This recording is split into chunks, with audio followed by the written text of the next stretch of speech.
जय श्री कृष्ण। ओम श्री परमात्मा ने नमः। श्रीमद् भगवद गीता अध्याय 6 श्लोक नंबर 11। श्री भगवान उवाच शुचौ देशे प्रतिष्ठाप्य स्थिरमानस् न आत्मनः नात्युचितं नति चेत नीचम चैलजिना कुशोत्तरम। शुद्ध भूमि में जिसके ऊपर क्रमशः कुशा, मृगशाला और वस्त्र बिछे हैं, जो ना बहुत ऊंचा है और ना बहुत नीचा, ऐसे अपने आसन को स्थिर स्थापन करके। इसमें भगवान कृष्ण जो शुद्ध भूमि यहाँ पर बोल रहे हैं, तो शुद्ध भूमि का मतलब मन की भूमि की बात हो रही है। उसमें ये नहीं कि बाहरी तौर की जो भूमि है, जो हाँ, पंच कुरुक्षेत्र की। महाभूतों की, उस हाँ। हाँ, उसकी बात नहीं हो रही। शुद्ध भूमि मतलब मन की जो भूमि है आपकी, उसको हम्म। चिदाकाश भी बोला जाता है। तो उसको हम्म। जो है पूरी तरह से आपको बिल्कुल शुद्ध रखना है, जिसमें किसी भी प्रकार के अच्छे और बुरे दोनों ही प्रकार के विचार नहीं है आपके, जीरो हम्म। विचार करने हैं तरीके। हम्म। जिसके ऊपर क्रमशः कुशा, मृगछाला। मृगछाला एक्चुअली इस पे यहाँ पर जो भगवान ने मृगछाला का उदाहरण बताया, तो मृगछाला उस स्थिति को कहा जाता है कि जहां पर आपके मन की भूमि ऐसी है कि बाहरी चीजें तो उस पे असर नहीं करती। हम्म। मतलब जैसे जो मृग की जो वो होती है ना, मृग की जो स्किन होती है, तो उसको ना आप बाहरी तौर का किसी भी प्रकार का आप यदि उसको कुछ टॉर्चर करना चाहेंगे ना, तो वो हम्म। खराब नहीं होती जल्दी से, उस पे हम्म। लगती नहीं। और कोमलता उसके अंदर इस प्रकार की होती है कि वो बिल्कुल कोमल, उसकी बिल्कुल कि उसको बाहरी जैसे कोमल उसकी ऐसी होती है कि उसको हल्का सा भी कांटा चुभेगा तो उसको पता होता है, लेकिन उसको डिस्ट्रॉय नहीं कर सकते आप। ओ। तो ऐसे मन की, हमारे को अपनी मन की भूमि को ऐसे बनाना है कि बनाना जैसे है। हम किसी भी जीव को दुखी देखेंगे, तो हम्म। हमारा भी मन बिल्कुल ऐसा हो जाए कि जैसे ये मेरा अपना ही दुख है।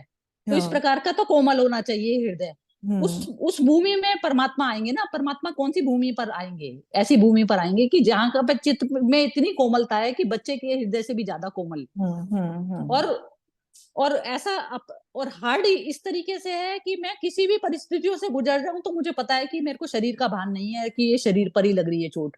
तो इस हम्म। प्रकार से जो है हार्डनेस इस तरीके से होनी चाहिए भारी परिस्थिति पे जब मैं गुजरती हूँ खुद स्वयं की। तो हम्म। जो मनुष्य ऐसी स्थिति में परमानेंट तरीके से स्थित हो जाता है ना, तो वो मनुष्य योगी की कैटेगरी में आता है।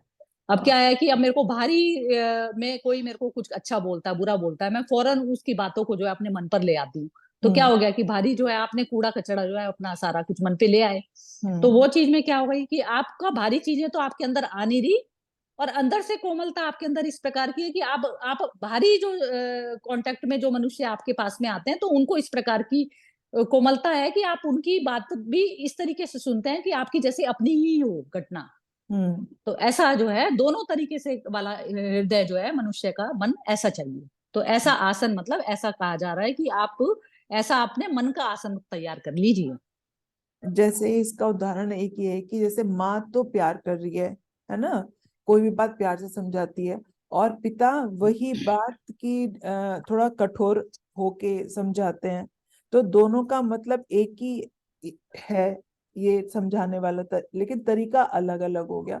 तो यहाँ पे वो जो मृग वाली बात हो गई वो ऐसे ही हो गई कि वो इतनी कोमल भी है और इतनी हार्ड भी है कि उसके ऊपर बाहर से कोई फर्क नहीं पड़ रहा। तो हमें अपने मन को इसी तरह से ही करना है कि ना तो। मन को ऐसे करना है। हाँ।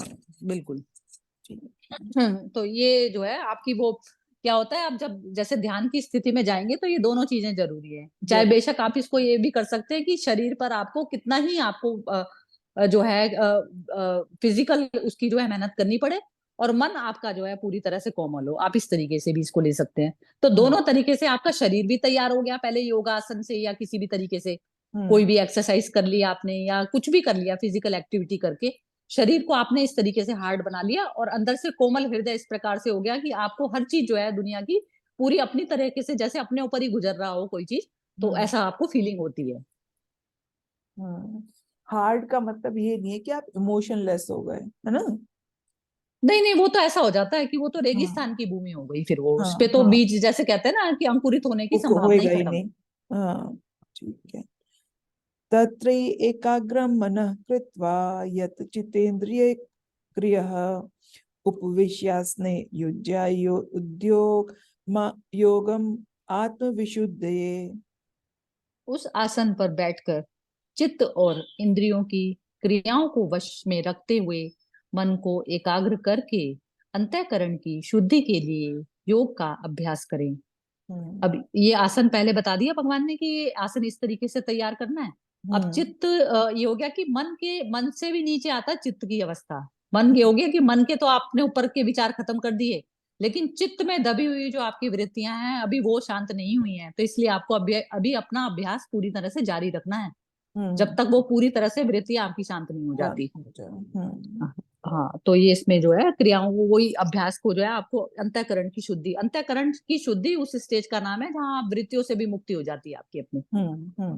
तो तब तक आपका अभ्यास जारी रहना चाहिए कि आपकी वृत्ति कोई भी फन उठा के खड़ी ना हो जाए, कभी भी कोई भारी परिस्थिति गलत आए तो। समं काये शिरोग्रीवं धार्यञ्चलं स्थिरा संप्रेक्ष्य नासिकाग्रं स्वं दिशश्च अवलोकयन्।